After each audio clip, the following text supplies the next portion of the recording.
Hello, আমার বিশেষ শ্রোতা বন্ধুদের জানাই আমার আন্তরিক ওয়েলকাম। আজকে stage phobia audio story channel থেকে তোমাদের জন্য একটি বিশেষ নিবেদন। সাধারণত সত্য অন্বেষণের গল্প আমরা শুনতে সবাই বেশ ভালোবাসি, আর সেখানে সত্য অন্বেষণ যদি একটি নারী চরিত্র করে তাহলে সেটা হয়ে ওঠে আরও বেশি আকর্ষণীয়। তার মধ্যে সুচিত্রা ভট্টাচার্যের লেখা মিতিন মাসি একটি অনবদ্য চরিত্র। সুচিত্রা ভট্টাচার্যের অকাল প্রয়াণে মিতিন মাসির কাহিনীর ধারা স্তব্ধ হয়ে গেল। প্রকৃতপক্ষে মিতিন মাসি সমগ্রের শেষ খণ্ড এটি। মিতিন মাসি ওরফে থার্ড আইয়ের প্রজ্ঞাপারমিতা মুখার্জি। আজকে সুচিত্রা ভট্টাচার্যের লেখা মিতিন মাসি সমগ্র খণ্ড 2 থেকে একটি গল্প, গুপ্তধনের গুজব।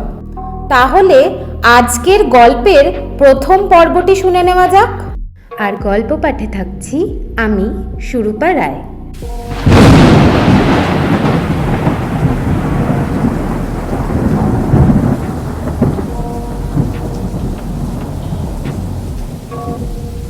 ভারী ফুরফুরে একটা মেজাজ নিয়ে ঘুম ভাঙল টুপুরের। কাল সন্ধেবেলা সে এসেছে মিতিন মাসির বাড়ি। আজ রবিবার, আগামীকাল জন্মাষ্টমী, পরশু 15ই আগস্ট, বুধবার স্কুলের প্রতিষ্ঠা দিবস। এখন কদিন ছুটি, আর এই রকম মিনি ভ্যাকেশনে মাসির বাড়ি ঘাঁটি গাড়ার মজাই আলাদা। অবিরাম আড্ডা, হই হই, এদিক সেদিক বেড়ানো, বুমবুমের সঙ্গে খুনসুটি। কত আনন্দে যে কাটে দিনগুলো। এর সঙ্গে মাসির কোনো কেস চললে তো কথাই নেই। বিপুল উৎসাহে টুপুর ছুটতে পারে তার পেছন পেছন। উত্তেজনার আগুন পোহানোর সঙ্গে সঙ্গে মস্তিষ্কে খানিক শান দিয়ে নেওয়াও যায়। বিছানা ছাড়ার আগে টুপুর ছোট্ট একটা আড়মোড়া ভাঙল। 7:30 বাজে। বুমবুম এখনো অকাতরে ঘুমোচ্ছে। ভাইয়ের গালে আলতো টোকা দিয়ে পায়ে পায়ে বাইরের ঘরে এলো টুপুর। লিভিং রুমে উকি মারতেই পার্থমেশর প্রশ্নবাণ উড়ে এলো। এই মেয়ে, বৃত্তাসুরের আগের জন্মের নাম কি ছিল? 4 অক্ষর। টুপুর থতমত মুখে বলল, কে বৃত্তাসুর? এক অসুর, যাকে মারার জন্য দধিচি মুনির পাঁজরার হাড় দিয়ে ইন্দ্রের বজ্র তৈরি হয়েছিল। ও হ্যাঁ, জানি তো। কি যেন চিত্রসেন? নো, চিত্রকেতু। এবার চশমার একটা প্রতিফলন বল দেখি। 3 অক্ষরের। টুপুর প্রমাদ গুনল। পার্থমেশো এখন শব্দ জব্দের নেশায় রয়েছে। প্রশ্নে প্রশ্নে টুপুরকে পাগল করে দেবে। একটা হাই তুলে টুপুর বলল, জানি না। জেনে রাখ, উপাক্ষ। ও, কতবার বলেছি, ভোরবেলা উঠে শব্দ ছক করবি, স্মৃতিশক্তি প্রখর হবে। এবার বলতো, জটাসুরের ছেলে 4 অক্ষর। ঘেঘাসুর? তোমার মাথা। অলম্বুস। ঠিক আছে, এবার একটা সোজা জিজ্ঞেস করছি, আলতার প্রতিশব্দ কি? 3 অক্ষরের। অলক্ত। জ দিয়ে। টুপুর মাথা চুলকল। পারবো না। যাবক। পার্থমেশো দুদিকে মাথা নাড়ালো। না, মাসির পো ধরে ধরে তোর ব্রেনে পলি জমে যাচ্ছে। দাঁড়া, তোকে আরো সোজা একটা। পরবর্তী আক্রমণের অবশ্য সুযোগ পেল না পার্থ। টুপুরকে রক্ষা করতেই বুঝি বেজে উঠল ডোরবেল। দৌড়ে গিয়ে দরজা খুলল টুপুর। অমনি চমক, অনিশ্চয় মজুমদার, পরনে ট্র্যাক স্যুট, পায়ে স্নিকার, হাতে কায়দার ছড়ি। পার্থ লাফিয়ে উঠল। স্বয়ং আইজি সাহেব যে! সকাল সকাল হঠাৎ গরিবের ডেরায়? ছুটির দিনের ব্রেকফাস্টটা এখানেই সারতে এলাম। আজ আপনাদের মেনু কি? ফুলকো লুচি আর সাদা আলুর চচ্চড়ি উইথ কাঁচা লঙ্কা। গ্র্যান্ড। স্নিকার খুলে অনিশ্চয় সোফায় বসলেন। এদিক ওদিক তাকিয়ে বললেন, তা গৃহকর্ত্রীকে দেখছি না, তিনি কোথায়? শরীর চর্চা চলছে, ডাকবো? ডাকাডাকির প্রয়োজন হলো না। অনিশ্চয় মজুমদারের বজ্র কণ্ঠ শুনে মিতিন নিজেই বেরিয়ে এলো। আইজি সাহেবকে দেখলো এক ঝলক। দোপাট্টায় ঘাম মুছতে মুছতে বলল, আপনি কি আজকাল মর্নিং ওয়াকে রিভলভার নিয়ে বেরোচ্ছেন?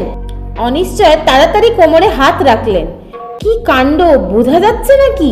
নিতিন মুচকি হাসলো। একটুও না নজরে পড়লে গোয়েন্দাগিরি তো ছেড়ে দিতে হয় দাদা। তা এত সতর্কতা কিসের জন্য? কোনো গুন্ডা বদমাইশ প্রাণের হুমকি দিয়েছে নাকি?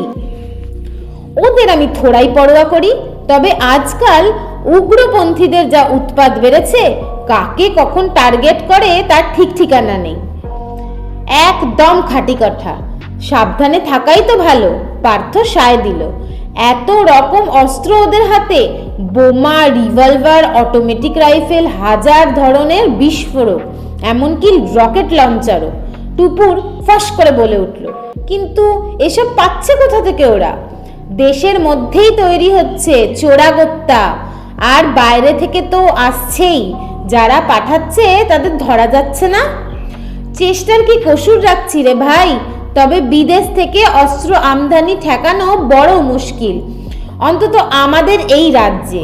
এত লম্বা বর্ডার, স্থলপথ, জলপথ, জঙ্গল, পাহাড়, কোন দিক দিয়ে যে কিভাবে এন্ট্রি নেয়। এই তো মাসখানেক আগে আমাদের গোয়েন্দা দপ্তরে খবর ছিল, সুন্দরবন দিয়ে নাকি বেশ কিছু জিনিস ঢুকছে। তা সে এমন নদীনালার জায়গা, কিছু ট্রেসই করা গেল না। ফোঁস করে একটা শ্বাস ফেললেন অনিশ্চয়। একটাই সান্ত্বনা, শুধু আমরাই যে এটে উঠতে পারছি না তা নয়। শুধু আমরা নই, দিল্লি, মুম্বাই, বেঙ্গালুরু, হায়দ্রাবাদ, সর্বত্রই এক হাল। গভীর সমস্যা। পার্থর বিজ্ঞ রায়। আর্মস রাখা রুখতে না পারলে উগ্রপন্থী দমন করা খুব কঠিন কাজ। কথার মাঝে রান্নাঘরে গিয়েছিল মিতিন। আরতিকে জলখাবারের নির্দেশ দিয়ে সোফায় এসে গুছিয়ে বসলো। হাসি হাসি মুখে অনিশ্চয় মজুমদারকে বলল, আপনার আগমনের হেতুটা কিন্তু এখনো ভাঙেননি দাদা। বারে, বললাম যে লুচি খেতে এসেছি। ওটা তো একটা মামুলি উপলক্ষ, কামোফ্লেজ। আসল উদ্দেশ্যটা এবার শুনি। ওহ, আপনাকে নিয়ে আর পারা যাবে না। অনিশ্চয় হো হো হাসলেন, পরক্ষণেই সামান্য গম্ভীর। হ্যাঁ, কারণ একটা আছে বটে, তবে সাংঘাতিক সিরিয়াস কিছু নয়। কিরকম? আপনার কি মনে আছে, হপ্তাখানেক আগে ডায়মন্ড হারবারের কাছে নূরপুরে একটা ইনসিডেন্ট ঘটেছিল? মিডিয়ার বেশ শোরগোলও পড়েছিল ঘটনাটা নিয়ে। হ্যাঁ হ্যাঁ, কি এক গুপ্তধন সংক্রান্ত ব্যাপার ছিল। একটা পুরনো বাড়িতে মাটি টাটি খুঁড়তে গিয়ে দুটো ছেলে ধরা পড়ে। তারপর থেকে বাড়িটায় রাশি রাশি লোক গিয়ে ভিড় করছিল। এখন বোধহয় কানাডা ফেরত এক ভদ্রলোক থাকেন বাড়িটায়। ভদ্রলোক তো টিভি চ্যানেলে ইন্টারভিউও দিয়েছিলেন। তার মতে গুপ্তধনের অস্তিত্ব নাকি নেহাতি রটনা। লোকজনের ভিড়ে তিনি উদ্বিগ্ন, বিরক্ত। তিনি চাইছিলেন ওইসব হল্লা গুল্লা বন্ধ হোক। আপনার স্মরণশক্তি তো দারুণ। অনিশ্চয়ের চোখে মুখে তারিফ। স্মিত মুখে বললেন, ঘটনাটা তাহলে আর একটু ডিটেলে আপনাকে জানিয়ে দিই। ওই ছেলে দুটোকে পুলিশ যথেষ্ট জেরা করেছিল, কিন্তু কিছুই তেমন পাওয়া যায়নি। ওদের বক্তব্য, ওই বাড়ির কুলপুরোহিতদের মুখে তারা গুপ্তধনের গল্পটা শুনেছে, আর তাই লোভে পড়ে। তা কুলপুরোহিতকে পুলিশ জিজ্ঞাসাবাদ করেনি? তাও করেছিল, তবে বুড়োটা একেবারেই ফালতু, বড্ড টলটক করে। ও নাকি ওর বাপ ঠাকুরদার মুখে শুনেছে। লোকাল পুলিশের মতে সবটাই বুড়োর বানানো গল্প। ছেলে দুটো এখন কোথায়?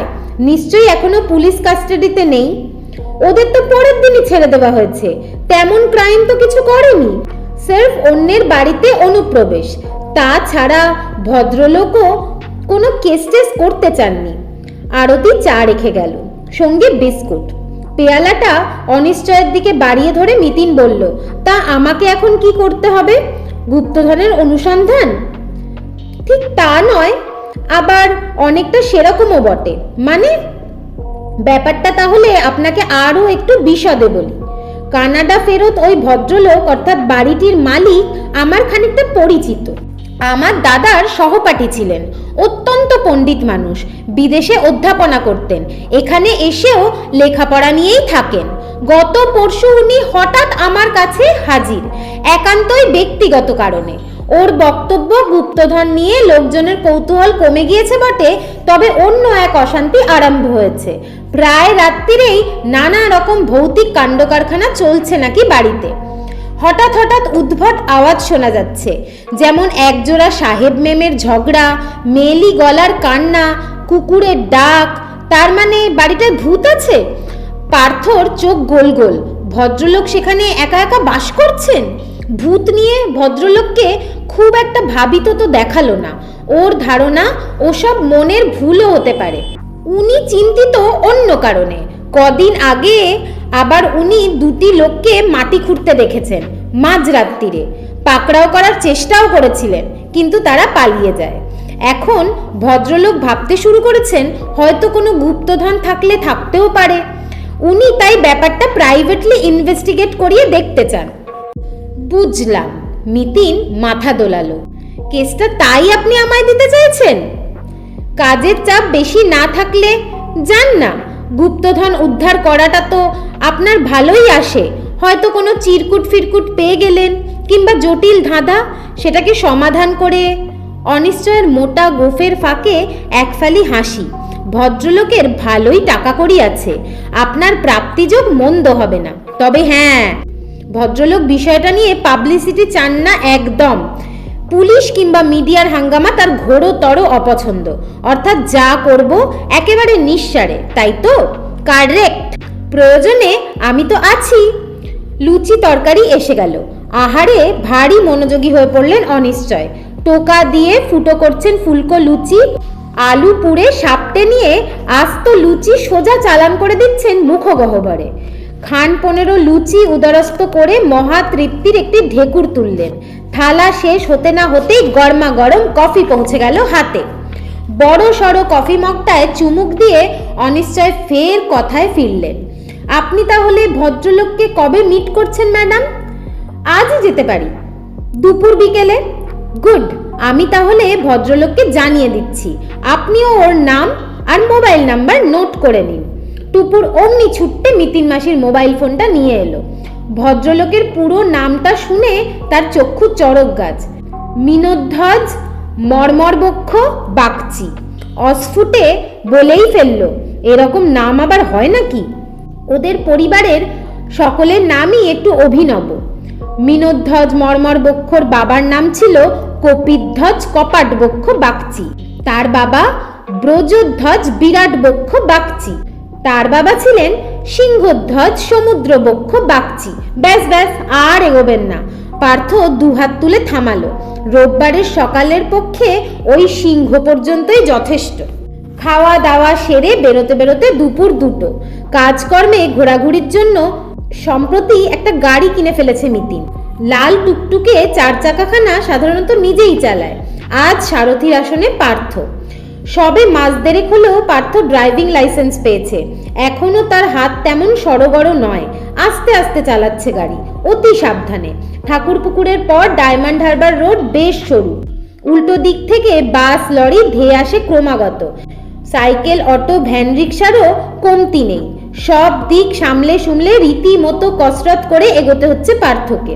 সরিষা আমতলার মতো ঘিঞ্জি এলাকায় গাড়ির গতি তো প্রায় রুদ্ধ হওয়ার জোগাড়। ডায়মন্ড হারবারের খানিক আগে ডাইনে বাঁক নিয়ে টুপুররা যখন নূরপুর পৌঁছলো, শেষ শ্রাবণের সূর্য অনেকটাই পশ্চিমে হেলে পড়েছে। জনপদটি নেহাতি ছোট, একেবারেই গঙ্গার ধারে। সবুজ গাছগাছালিতে ছাওয়া। নদীর পাশ বরাবর উঁচু বাঁধের রাস্তা। একদিকটা চলে গিয়েছে লঞ্চ ঘাটায়, অন্যদিকে নদী আর বাঁধের মাঝখানে একের পর এক ইটভাটা। গোটা 3 ইটভাটা পেরোতেই চোখে পড়ল লোহার ফটক। থামের ফলকে এখনো অস্পষ্টভাবে টিকে আছে বাড়ির নাম, নিনহ। টুপুর ভুরু কুচকে বলল, ভারী অদ্ভুত নাম তো। নিনহ মানে কি?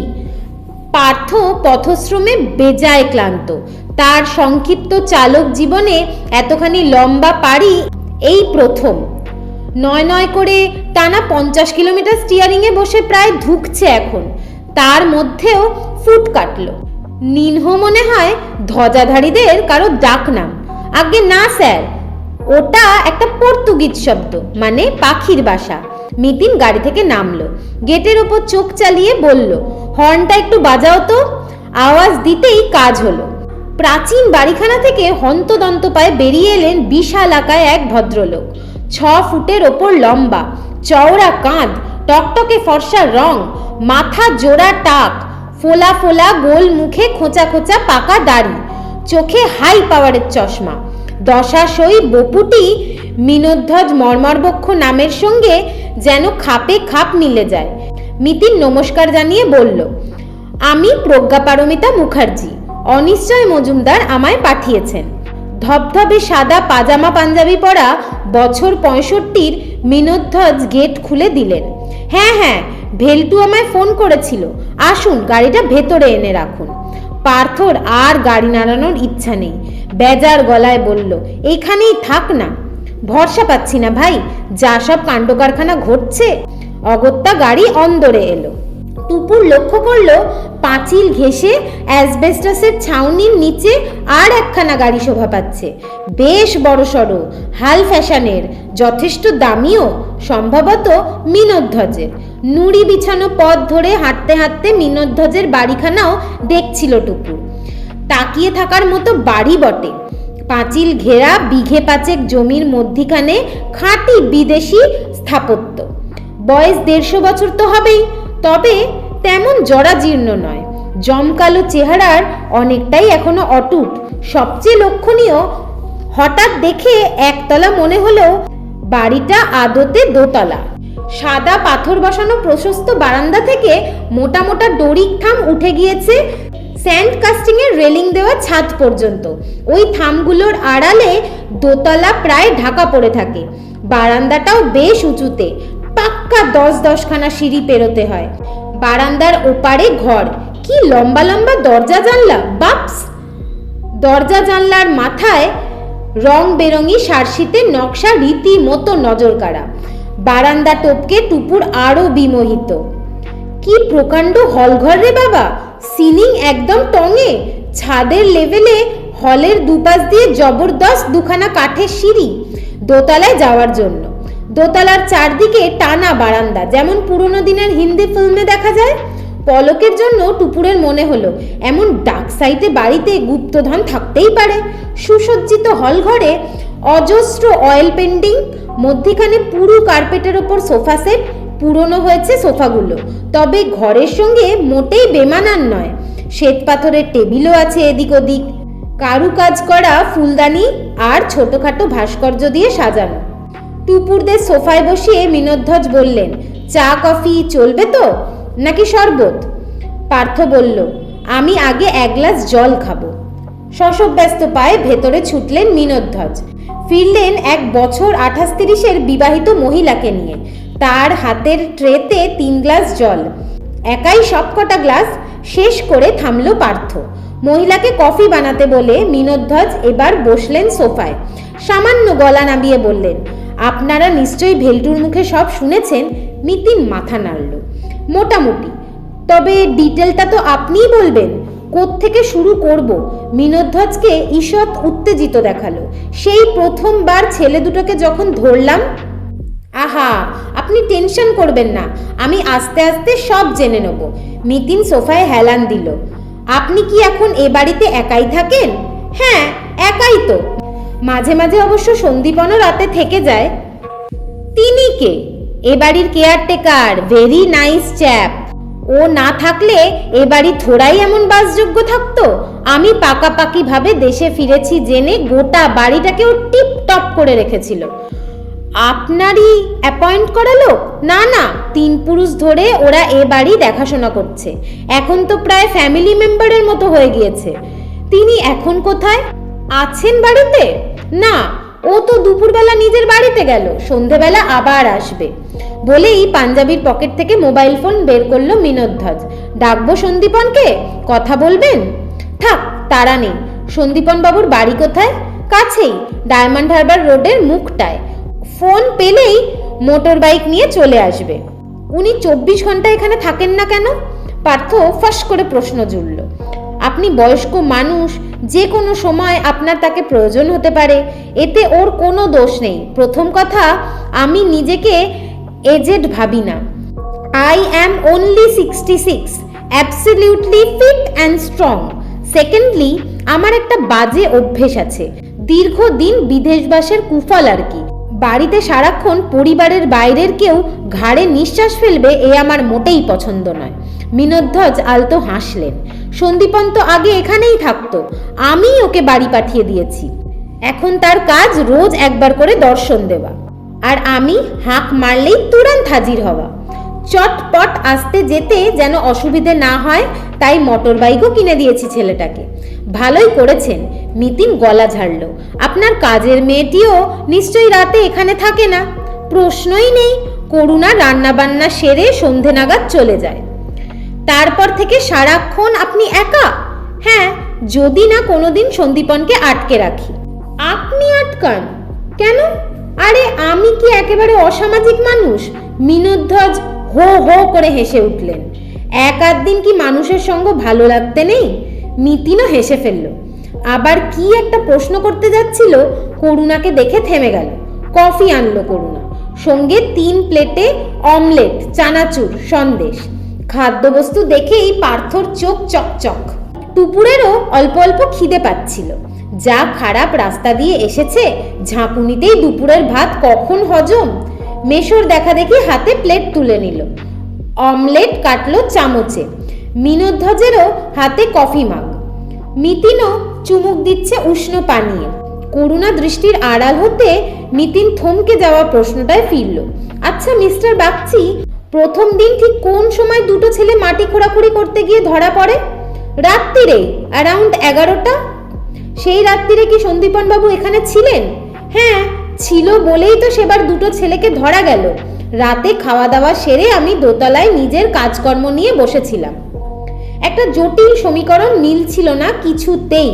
ফ্রেশ এয়ার নিতে ছাতে গেলাম। পাইচারি করতে করতে হঠাৎ চোখে পড়ল আমাদের ব্যাকইয়ার্ডে কারা যেন। সঙ্গে সঙ্গে একতলায় নেমে সন্দীপনকে ডাকলাম। উনি তখন কি করছিলেন? টিভি দেখছিল নিজের ঘরে, ওর জন্য অ্যালার্ট করা ঘরে। আমার মুখে শুনে ও চেঁচামেচি করতে বারণ করলো। তারপর দুজনে পা টিপে টিপে ব্যাকইয়ার্ডে গিয়ে ছেলে দুটো এত ঘাবড়ে গিয়েছিল যে পালানোর চেষ্টা পর্যন্ত করতে পারেনি। তারপর ওদের আটকে রেখে সন্দীপনই তো পুলিশে ফোন টোন করে। নিতিন কফিতে শেষ চুমুক দিয়ে বলল। আর লাস্ট যেদিন মাটি খুঁড়তে দেখলেন, সেদিন সন্দীপন বাবু কি? সন্দীপন থাকলে কি লোক দুটো পালাতে পারে? আমিও এমন হাঁক ডাক করে ফেললাম, ওরা হ্যাঁচড় প্যাঁচড় করে সোজা গঙ্গায় নেমে গেল। পার্থ তেরচা চোখে বলল, মাঝেও তো কদিন কি সব শব্দ টব্দ শুনেছেন? রাতের দিকে মনে হয় কিছু কিছু আওয়াজ কানে আসে, তবে আমি ঠিক সার্টেন নই। আবার উড়িয়েও দিতে পারছি না। ঘুম ভেঙে একদিন যেন শুনলাম একজন পুরুষ আর একজন মহিলা জোর ঝগড়া করছে ইংরেজিতে। দরজা খুলে বাইরে আসতেই ভোভা। আর একদিন বাচ্চার কান্নার আওয়াজ এলো কানে। চুপচাপ শুয়ে থাকতে থাকতে সুরটা একসময় থেমে গেল। পরে চিন্তা করে দেখলাম ওটা বোধহয় বিড়াল টিড়ালের ঝগড়া। গত সপ্তাহে একদিন অবশ্য খুব ধূপধাপ হয়েছিল। ঘর থেকে বেরোনোর পরেও বেশ খানিকক্ষণ শুনেছি শব্দটা। কোন দিক থেকে আসে আওয়াজগুলো? বাড়ির ভেতর থেকেই, যদিও আমি একতলা দোতলা হন্যে হয়ে খুঁজেও কোনো সোর্স পাইনি। এক হতে পারে গঙ্গার ধারে বাড়ি, হয়তো রাত্রিরে উল্টো পাল্টা হাওয়ার জন্য জানলা টানলার ফাঁক দিয়ে ঢুকে এখানে ওখানে ধাক্কা খায় আর আবোল তাবোল শব্দ তৈরি করে। কাঠের বাড়িতে তো এরকম হয়ই, আমি বিদেশে দেখেছি। তাহলে আপনি এত আপসেট হচ্ছেন কেন? কারণ আমার একটা আনক্যানি ফিলিং হচ্ছে। কেন যেন মনে হচ্ছে কোথাও একটা গড়বড় আছে। একদিন কোথাও কিচ্ছু ছিল না, হঠাৎ আমি আসার পর থেকেই কোথায় এক গুপ্তধনের গুজব ভেসে উঠল। পাবলিকলি ব্যাপারটা নিয়ে প্রতিবাদ জানানোর পরেও রিউমারটা থামলো না। তারপরেও লোক আসছে, আর এটাই আমার খুব ফিশি লাগছে। নিতিন একটুক্ষণ স্থির চোখে মিনধ্বজকে দেখে নিয়ে বলল, অর্থাৎ আপনি এখন গুপ্তধনের রটনাটা বিশ্বাস করতে শুরু করেছেন? ঠিক তাও নয়। এখনো অবিশ্বাসই করছি, কিন্তু মিনোধ্বজের কপালে মোটা ভাঁজ। বোধহয় আপনাকে ঠিক বোঝাতে পারছি না। ইভেন্টগুলোকে যদি কার্যকারণের তত্ত্ব দিয়ে ব্যাখ্যা করা যেত। নিতিন নড়ে বসলো। তা ঠিক। কোন রহস্যটার আপনি সমাধান চান? গুপ্তধন আদৌ আছে কিনা যাচাই করতে হবে, নাকি গুপ্তধন খুঁজে বের করতে হবে, নাকি ভৌতিক শব্দগুলোর উৎস জানা গেলেই আপনি সন্তুষ্ট? ধরুন তিনটেই। মিনোধ্বজকে অস্থির দেখালো, জোরে জোরে মাথা নাড়ছেন। জানেন তো, যত ভাবছি ততই কেমন পাগল পাগল লাগছে। ব্যাপারটা স্পষ্ট না হলে আমার মানসিক অশান্তিটা কিছুতেই যাবে না। এর একটা বিহিতের জন্য আমি যে কোনো অঙ্কের টাকা খরচ করতে রাজি। টাকা জিনিসটা আমার কাছে খুব মূল্যবান মিস্টার বাগচি, তবে একটা জটিল রহস্যভেদ করার আনন্দ তার চেয়েও বেশি দামি। মিতিনের ঠোঁটে চিলতে হাসি। আর এই রহস্যটা আমার মোটেই সরল মনে হচ্ছে না। তাহলে কেসটা নিচ্ছেন? অবশ্যই। আমি আজ থেকেই কাজে নামতে চাই, এক্ষুনি। মিতিন সোজা হলো। চলুন আগে আপনার গুপ্তধনের স্পটটা দেখে আসা যাক। বাড়ির পিছন ভাগে চওড়া বারান্দা, সামনের মতোই। সেখান থেকে 5 ধাপ সিঁড়ি নেমেছে। নিচে প্রশস্ত চাতাল, বাঁধানো চাতালের ডান হাতে ঠাকুর ঘর, মাঝখানে একটা মন্দিরও বলা যায়, আবার যেন মন্দির নয়ও। রং গেরুয়া, মাথায় সুন্দর চূড়া, তবু কেমন যেন বিদেশি ছাদ। উল্টো দিকে খান তিনেক তালাবন্ধ ঘর, সম্ভবত কাজের লোকেরা থাকতো একসময়। চাতাল শেষে ফের সিঁড়ি মাটি পর্যন্ত। খানিক গিয়ে গঙ্গা যাওয়ার বাহারি গেট। ফটকের ওপারে লম্বা রোয়াক বানানো আছে লোকজনের বসার জন্য। পশ্চিমে কুলকুল বয়ে চলেছে গঙ্গা। গুমোট শ্রাবণেও আজ ফুরফুরে বাতাস ধেয়ে আসছে নদী থেকে। দিব্যি এক আমেজ ছড়িয়ে দিচ্ছে বিকেল। গেটের খানিক আগে বাঁয়ে ঘুরলেন মিনোধ্বজ। হাঁটতে হাঁটতে পাঁচিলের প্রায় কোনায় এসে থামলেন। জমির এক জায়গায় আঙুল দেখিয়ে বললেন, এই সেই অকুস্থল। এক নজরে সেভাবে কিছুই বোঝার উপায় নেই। খোঁড়া জায়গাটা এখন একেবারে সমতল। একটাই যা তফাৎ, আশেপাশে প্রচুর ঘাস আগাছায়, মাঝে ওই ফালি জমিটুকু একদম ন্যাড়া। মিতিন উবু হয়ে মাটিটা টিপে টিপে দেখল। উঠে দাঁড়িয়ে বলল, এ যে দেখি রীতিমতো পিটিয়ে পিটিয়ে প্ল্যান করা হয়েছে। হ্যাঁ, সন্দীপনী লোক লাগিয়ে দুর্মুষ করিয়েছে। খোঁড়া মাটি চালান করে দিয়েছে ভেতরে। কেন? যাতে জায়গাটা আর আলাদা করে আইডেন্টিফাই না করা যায়। অর্থাৎ আগে জায়গাটার কিছু বিশেষত্ব ছিল। তা একটু ছিল বইকি। একটা পাথরের স্ল্যাব গাঁথা ছিল ওখানে। সেই ছেলেবেলা থেকেই দেখে আসছি।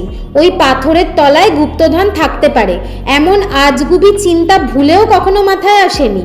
তবে এখন গুপ্তধনের গুজব যদি রটে আর বাইরের লোক জমিতে আলটপকা একটা পাথর গাঁথা দেখতে পায়, তাহলে তাদের মনে তো সন্দেহ জাগতে পারে, নয় কি? মানে পাথর চাপা গুপ্তধন। তা প্রস্তরখণ্ডটি গেলেন কোথায়? চোররা ওটা তো উপড়েই ফেলেছিল। এখন ওই পাঁচিলের ধারে পড়ে আছে। গিয়ে দেখি একটু। শিওর। তড়িৎ পায়ে পাথরটার কাছে গেল মিতিন। আয়তাকার খণ্ডটিকে চাগার দিয়ে দাঁড় করানোর চেষ্টা করলো। প্রচণ্ড ভারী, একা পেরে উঠল না। পার্থও হাত লাগালো। কোনো ক্রমে খাড়া করার পর দু পিঠে হাত বুলিয়ে দেখলো কি যেন।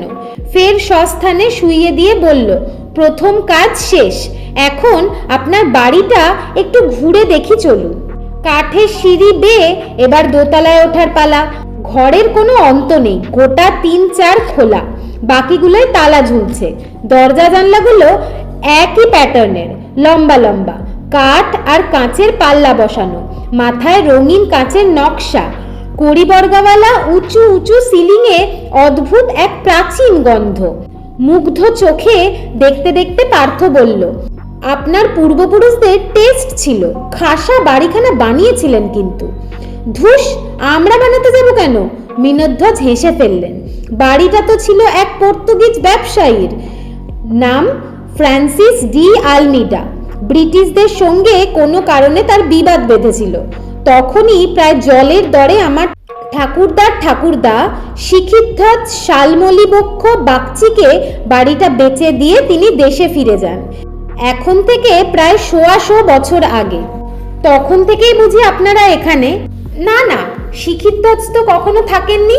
বাগবাজারে আমাদের সাবেকি বসত বাড়ি ছিল, উনি সেখান থেকে অবরে সবরে এখানে বেড়াতে আসতেন। তার ছেলে সিংহধ্বজ অবশ্য পাকাপাকিভাবে বাস করার কথা চিন্তা করেছিলেন। ভেতরে উঠোনে মিনি চ্যাপেল ছিল। চ্যাপেলটাকে তিনি মন্দিরে পরিণত করেন, কারণ আমাদের কুলদেবতা রাধা গোবিন্দর পূজা অর্চনাও তখন থেকেই শুরু। শেষ পর্যন্ত অবশ্য এখানে বসবাসের স্বাদ তার পূর্ণ হয়নি। তার আগেই তিনি হৃদরোগে মারা যান। মোটামুটি ঠাকুরদার আমল থেকে আমরা নূরপুরে আছি। আপনি কি এ বাড়ির একাই মালিক এখন? হ্যাঁ, আমার কোনো ভাই বোন নেই। তা পূর্বপুরুষদের সম্পত্তি শরিকি ভাগাভাগি, সেই দায় থেকেও আমি মুক্ত। শিখিধ্বজ উইল করে বাড়িটা সিংহধ্বজকে দিয়ে গিয়েছিলেন। সিংহধ্বজ ছিল এক ছেলে 2 মেয়ে। ঠাকুরদার সেই 2 বোন স্বেচ্ছায় এই সম্পত্তির ভাগ ছেড়ে দেন। আবার আমার ঠাকুরদার 2 ছেলে, আমার কাকা পিতধ্বজ পর্বতবক্ষ বাগচি, এই বাড়ির অংশের বিনিময়ে বাগবাজারের বাড়িখানা পেয়ে যান।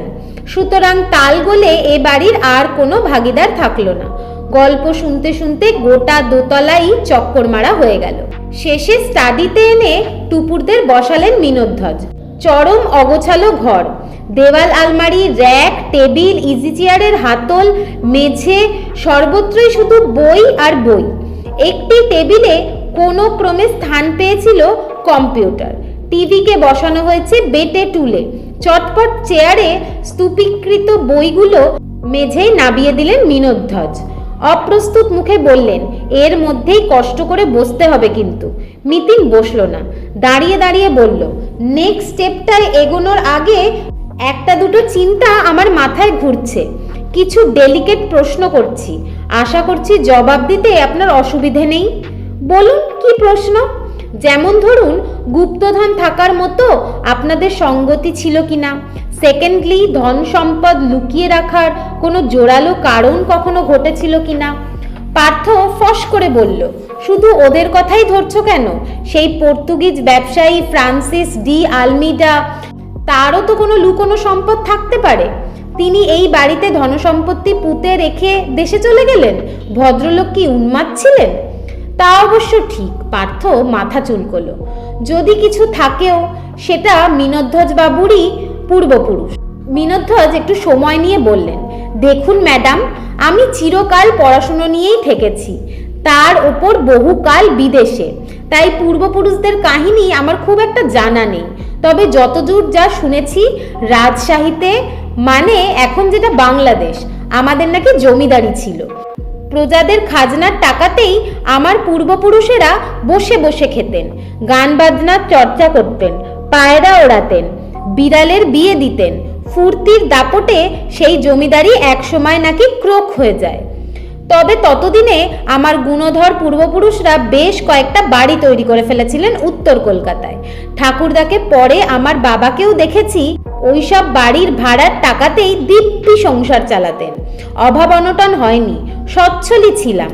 তবে সাংঘাতিক রইস অবস্থা আমাদের ছিল না। এমনকি আমাকে বিদেশে পাঠানোর জন্য মাকে গয়না পর্যন্ত বেচতে হয়েছিল। এমন একটি পরিবারে গুপ্তধন থাকার সম্ভাবনা কতটা, তা আপনারাই বিচার করুন। তবে হ্যাঁ, শিখিধ্বজের সময় তো যথেষ্ট রমরমা ছিল। তিনি যদি এখানে কিছু পুঁতে টুতে রেখে থাকেন, তা কি করে সম্ভব? তিনি তো এখানে থাকতেনই না। ফাঁকা বাড়িতে কি? হ্যাঁ, সেটাও একটা ভাববার বিষয় বটে। মিনোধ্বজ চুপ করে গেলেন। পার্থ আর রাগ কাটছে না। মিতিনও ভাবছে কি যেন। খানিক পরে মিতিন বলল, এবার একটা দুটো ব্যক্তিগত প্রশ্ন।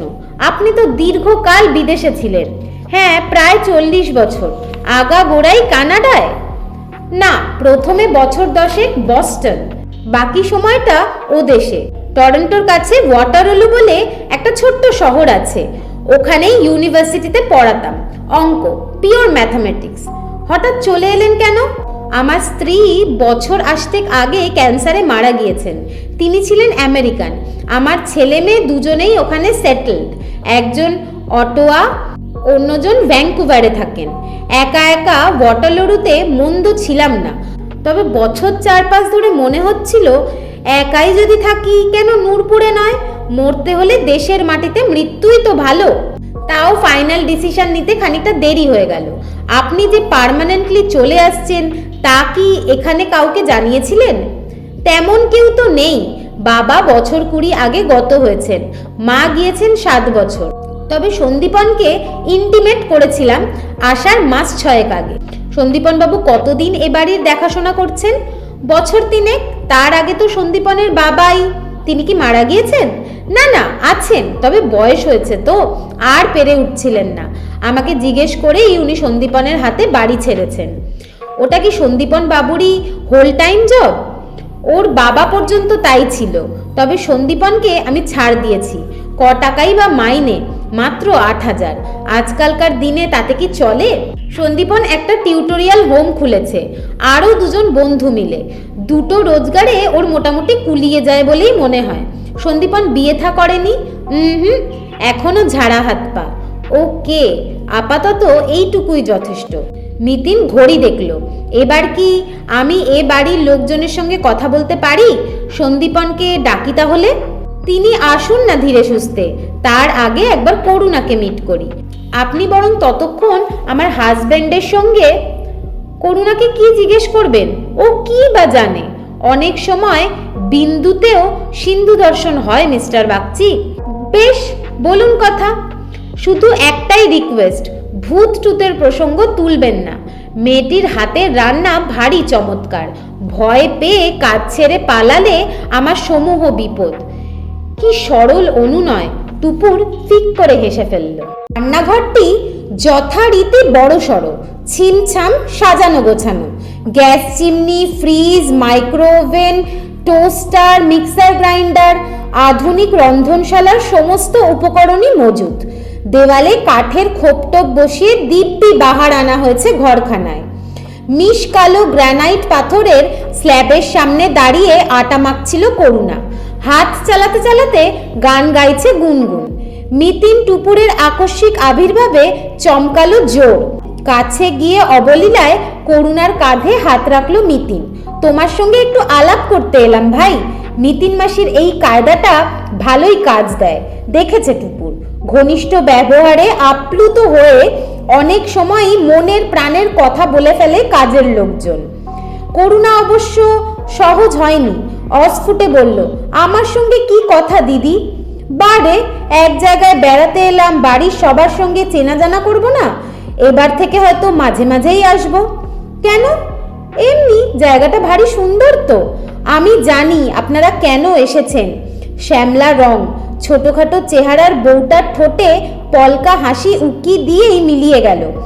গুপ্তধনের খোঁজ করতে, তাই না? টুপুর অবাক। আড়ি পেতে শুনেছে নাকি? নিতিন অবশ্য তেমন বিস্মিত হলো না, স্বাভাবিক গলাতেই বলল, মিনোধ্বজবাবু বলেছেন বুঝি? না না, সাহেব আমার সঙ্গে ওসব নিয়ে আলোচনা করেন না।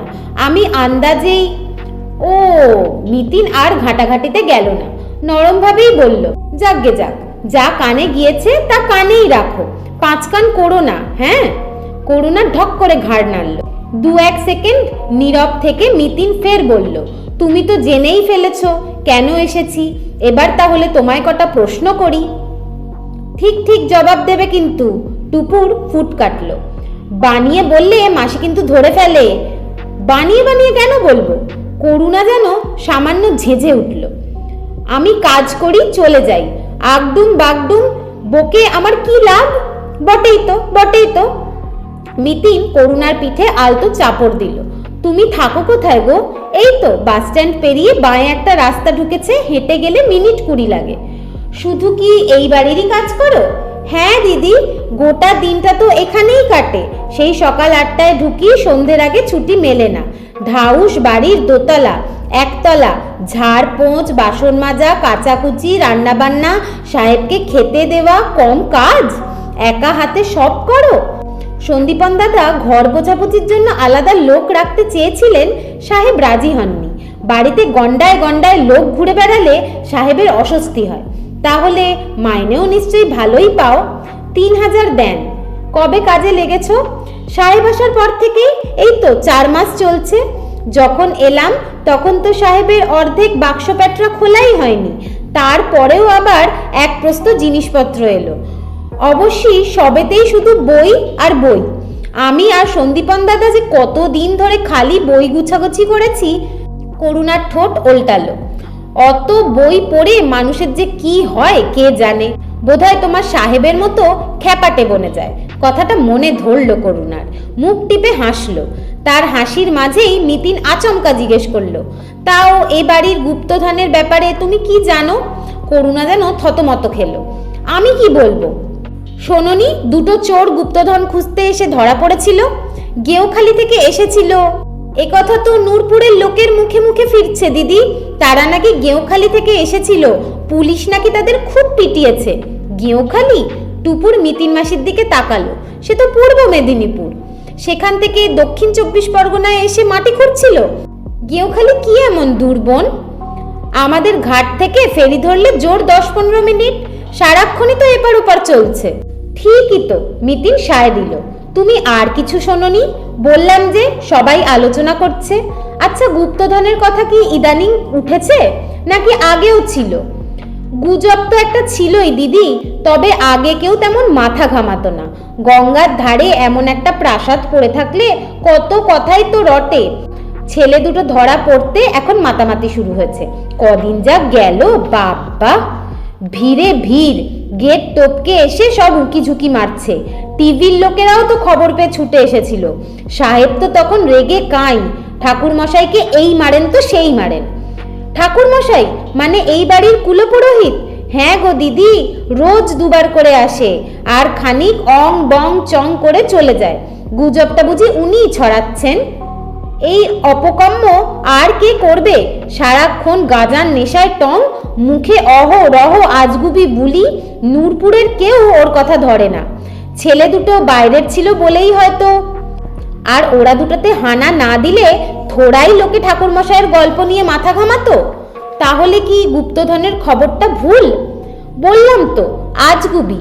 মাটির তলে মাটি, তার তলে ঘড়া ঘড়া মোহর। আহা, কি উপাখ্যানই না ফেদেছেন। বাড়ির মালিক খোঁজ রাখেন না, অথচ উনি সব জেনে বসে আছেন। তুমি দেখছি ঠাকুরমশাইকে একদম পছন্দ করো না। ওই খিটখিটে বুড়োটাকে দেখলেই গা জ্বলে। নিজে সারা দিন কোথায় পড়ে থাকে তার ঠিক ঠিকানা নেই। আমি ঠাকুর দালানে পা রাখলেই চোটপাট। এটো কাপড়ে উঠবি না, চৌকাট মারাবি না, আমাকে ছুবি না। বুঝলাম উনি তোমায় খুব হেনস্থা করেছেন। নিতিন ঠোঁট টিপল। আচ্ছা করুণা, তুমি সন্দীপন বাবু আর ঠাকুরমশাই ছাড়া আর কার কার যাতায়াত আছে এই বাড়িতে? তেমন তো কাউকে দেখি না। কম্পিউটারের লোক আসে মাঝে মাঝে। উপরে সাহেবের ঘরে বসে কি সব খুটুর খাটুর করে, আর মাসে 1-2 বার মুনিশ লাগিয়ে সন্দীপন দাদা বাইরের ঝোপঝাড় সাফ করান। এছাড়া গ্যাস কিংবা ইলেকট্রিকের লোক টোক, ব্যাস। এ বাড়িতে কোনো দারোয়ানও তো দেখলাম না। শুনেছি সন্দীপন দাদারাই এ বাড়িতে থাকতেন, এখন তো আর। তা তোমার সাহেব কি সারাক্ষণ বাড়িতেই বন্ধ থাকেন? বেরোন টেরোন না? খুব কম। হপ্তায় হয়তো 1-8 দিন নিজেই গাড়ি চালিয়ে। তবে সকাল দুপুর যখনই যান সন্ধ্যের মধ্যে ফিরবেনই। লেখাপড়া ছেড়ে নড়তেই যেন আলিস্যি। শুধু পড়তে পড়তে হাঁপ ধরলে ছাদে খানিকটা হাঁটেন, নয়তো গঙ্গার ধারে গিয়ে বসে থাকেন একা একা। বাহ, অনেক গল্প করা গেল। মিতিনের মুখ খুশি খুশি। এবার তোমার বিষয়ে কিছু শুনি। বাড়িতে কে কে আছেন? শাশুড়ি, বর, মেয়ে আর ছোট ননদ। মেয়ের 7 পুড়ে 8 চলছে, স্কুলে পড়ে।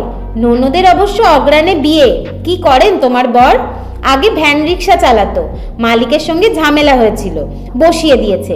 ইদানিং তেমন কিছু করে না। সন্দীপন দাদা বলেছেন ব্যাংক লোনে রিক্সা কিনিয়ে দেবেন, সেই আশাতেই দিন গুনছি। তোমাদের সন্দীপন দাদা তো খুব ভালো লোক। সে আর বলতে, আমাকে কথা দিয়েছেন ননদের বিয়ের খরচাও জোগাড় করে দেবেন। দয়ার প্রাণ না হলে আজকাল কেউ এমন করে? বলে একটু থামলো করুণা। চোখ পিটপিট করে মিতিনকে দেখলো। গলা নামিয়ে বলল, আমি একটা কথা জিজ্ঞেস করব দিদি। কি?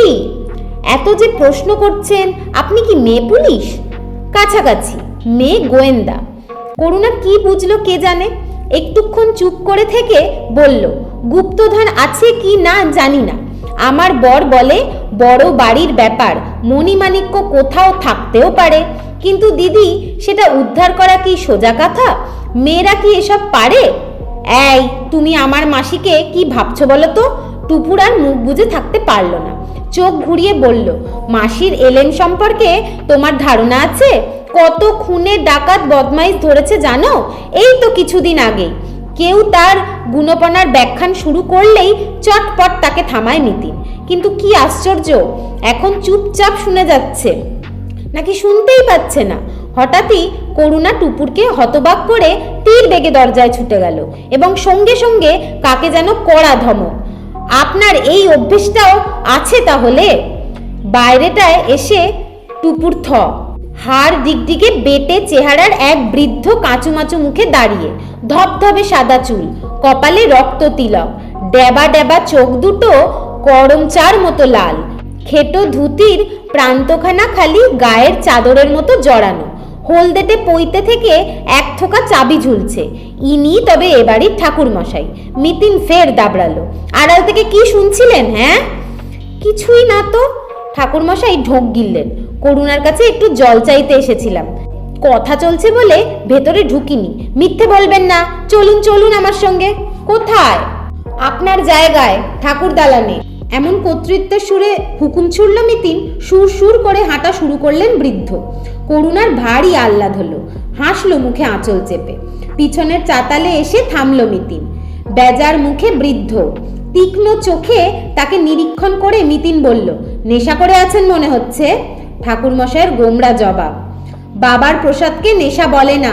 শিব ঠাকুরের ভক্ত হয়ে এখানে রাধা গোবিন্দের সেবা করেন, এটা আমাদের বংশের পেশা। আমরা ৮৬ বছর ধরে এ বাড়িতে পুজো করছি। আপনারাও ৩ পুরুষ, সন্দীপন বাবুদের মতো? না, আমরা ৪। আমার ঠাকুরদার বাবা এই মন্দিরের প্রথম পূজারী। দেখে বুঝতে পারবেন না, এই মন্দিরে আগে ফিরিঙ্গিদের গির্জা ছিল। মন্দিরের কাহিনী শুনেছি, মিনোদ্দাজবাবু বলেছেন। তাহলে নিশ্চয়ই এও জানেন আমার ঠাকুরদার বাবা ঈশ্বর ভুজঙ্গমোহন চক্রবর্তী গির্জাটিকে শোধন করে মন্দির বানানোর পরামর্শ দেন। তারই উপদেশ মতো যিশু আর মা মেরির মূর্তি বাড়ির নিচে যত্ন করে রাখা আছে। বাড়ির নিচে মানে? তলায়, গর্ভগৃহে। ঠাকুরমশাইয়ের চোখ তেরচা হলো। কেন, মিনোদ্দাজ বলেনি বাড়ির নিচে ঘর আছে? অন্তত ৩-৪ খানা। টুপুর আর মিতিন চোখ চাওয়াচাওয়ি করলো। অমনি তাল বুঝে বৃদ্ধ তরতরিয়ে মন্দিরের সিঁড়ি ধরছিলেন। মিতিন হাঁ হাঁ করে উঠল, আরে আরে চলেন কোথায়? কথা যে শেষ হয়নি। কিন্তু আমার যে আরতির সময় হয়ে গিয়েছে। আহা, একদিন ২-৫ মিনিট দেরি হলে রাধা গোবিন্দের কিছু ক্ষতি হবে না। ঠাকুরমশাই ঘুরে দাঁড়ালেন। বেশ, বলুন কি জিজ্ঞাস্য? মিতিন কেজো গলায় বলল, আমার পরিচয় তো আপনি জেনেই ফেলেছেন, নিশ্চয়ই আগমনের কারণটাও আন্দাজ করতে পারছেন। পারছি। আপনি তো এ বাড়ির সঙ্গে বহুকাল ধরে যুক্ত, হঠাৎ এখন গুপ্তধনের গল্পটা শুরু করলেন কেন বলুন তো? অনঙ্গমোহন চক্রবর্তী এমনি এমনি কিছু বলে না। শ্লেষা জড়ানো প্রবীণ স্বর ঘর ঘর বেজে উঠল। সে যা শোনে তাই ৫ জনকে শোনায়। কি শুনেছেন আপনি? আমার বাপ ঠাকুরদা যা বলতেন, মাটির তলে মাটি, তার তলে ঘরা ঘরা মোহর। অর্থাৎ আপনি বলতে চান গুপ্তধন সত্যিই আছে? অত শত জানি না, যা শুনেছি তাই বলি। তা হঠাৎ মিনোদ্দাজবাবু ফেরার পরেই কথাটা চাউর করা শুরু করলেন কেন? বাজে অভিযোগ। মোহরের গল্প আমি চিরকালই বলেছি। আগে কেউ পাত্তা দিত না, এখন লোকে বিশ্বাস করছে। এতে আমার কি অপরাধ? আমি কি কখনো গুপ্তধন হাতানোর চেষ্টা করেছি?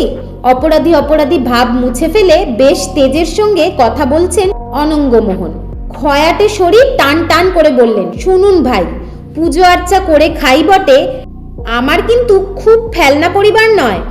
আমাদের একটা বংশমর্যাদা আছে। ২৫০ বছর ধরে নূরপুরে আমাদের বাস, এখানেই আমাদের আদি বাড়ি। এককালে আমাদের বিশাল রমরমা ছিল। আমার পূর্বপুরুষরা হাতি ছাড়া কোথাও নড়তেন না। একবার মন্বন্তরের সময় ১০-১০খানা গ্রামকে আমরা একাই। বুঝেছি বুঝেছি, আপনার অতি উচ্চ ঘর। ২ হাত তুলে মিতিন থামালো অনঙ্গমোহনকে। ঈষৎ ব্যঙ্গের সুরে বলল, কাজের কথায় আসুন তো। ছেলে দুটোকে আপনি গুপ্তধনের গল্প কবে শুনিয়েছিলেন? কোন ছেলে? যারা মাটি খুঁড়তে গিয়ে ধরা পড়লো। তাদের আমি চিনি না, ফেরিঘাটের চা দোকানে গিয়ে অনেক সময় গল্প কাছা করি, তখন ওরা হয়তো শুনেও থাকতে পারে। আর একটা প্রশ্নের উত্তর দিন তো, আপনি গুপ্তধনের খবর জানেন অথচ মিনোদ্ধ্বজ বাবুর এ সম্পর্কে কোনো আইডিয়াই নেই, এটা কি করে সম্ভব? দেখুন, এ বাড়ির মেঝেতে কান পাতলে মোহরের ঝনঝন শোনা যায়। আমার ঠাকুরদা বলতেন সঙ্গে অনেক দীর্ঘশ্বাসের শব্দও নাকি আসে। শুধু মোহর নয়, এ বাড়ির নিচে নাকি মানুষের পাপও জমে আছে। মিনোদ্ধ্বজ যদি কিছুই না শুনতে পায় সেটা তার দুর্ভাগ্য। আপনি নিজে কখনো শুনেছেন? অনঙ্গমোহন জবাব দিলেন না, ঢুলু ঢুলু চোখে হাসলেন মিটিমিটি। হাসিটাকে একটুও পড়তে পারল না টুপুর।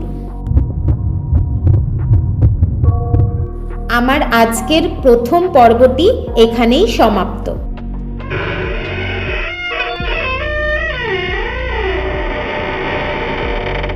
তোমাদের যদি আমার পাঠ করা গল্পটি ভালো লাগে তাহলে please subscribe this channel, like, share and comment.